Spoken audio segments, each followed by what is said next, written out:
একটা ছোট্ট গ্রামে রাজু নামের একজন মানুষ তার স্ত্রী সুমি এবং 2 সন্তান নিয়ে থাকে। তাদের নিজের কোনো জমি নেই, তাই রাজু অন্যদের খেতে দিনভর কাজ করে, কিন্তু যা কিছু উপার্জন হয় তার অর্ধেক জমির মালিককে দিতে হয়, বাকি অর্ধেক নিজের জন্য রাখা যায়। তবুও পরিবার চালানো মুশকিল। অজি, তুমি কতদিন এমন অন্যের খেতে কাজ করে যাবে? 2 মাস হয়ে গেছে, বাচ্চাদের স্কুল ফি জমা দিতে পারিনি। স্কুলের শিক্ষক বলেছে ফি জমা না হলে স্কুলে যাওয়া যাবে না। তুমি কি ভাবছো আমাদের কি হবে? আমি কি করি? ভাগ্যবান। বাণিজ্য করতে হলে তো টাকা লাগে, আর আমাদের তো খেতে খাওয়ার মতোও কম থাকে।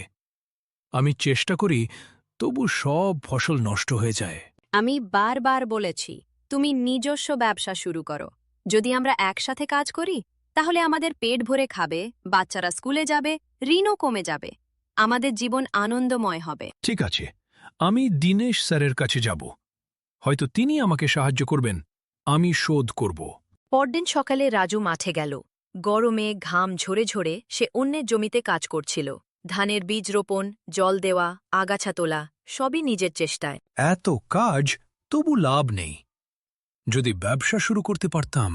তবু তার মনে একটা আশা জেগেছিল, যদি দীনেশ স্যার সাহায্য করেন সে ব্যবসা শুরু করতে পারবে।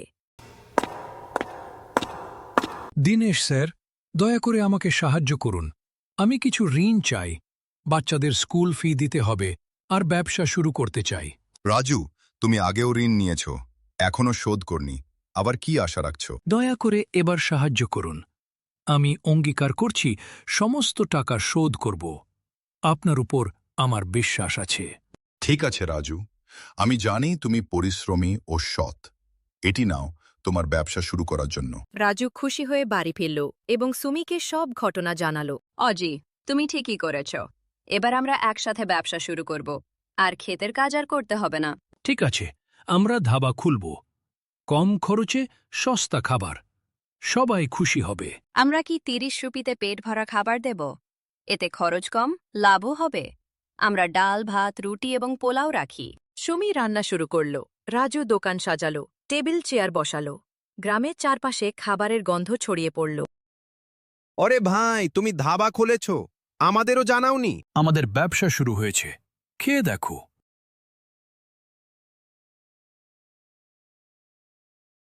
ভাই, খাবার দারুণ হয়েছে, দামও কম, আমি প্রতিদিন আসব। দেখছো অজি, ব্যবসা করলে সফল হওয়া সম্ভব। হ্যাঁ, তোমার কথা সত্যি। আজকের সব লাভ তোমার কারণে। কয়েকদিনের মধ্যে ধাবা আরও ভালোভাবে চলল। রাজু দীনেশ স্যারের সমস্ত ঋণ শোধ করল। রাজু, এটি তোমার পরিশ্রম এবং সততার ফল। এভাবে পরিশ্রম করো, অনেক দূর যাবে। গ্রামের মানুষজন রাজুর ধাবায় আসতে লাগল। রাজুর জীবন আশা, খুশি এবং স্বপ্ন পূরণের গল্পে পরিপূর্ণ হয়ে উঠল।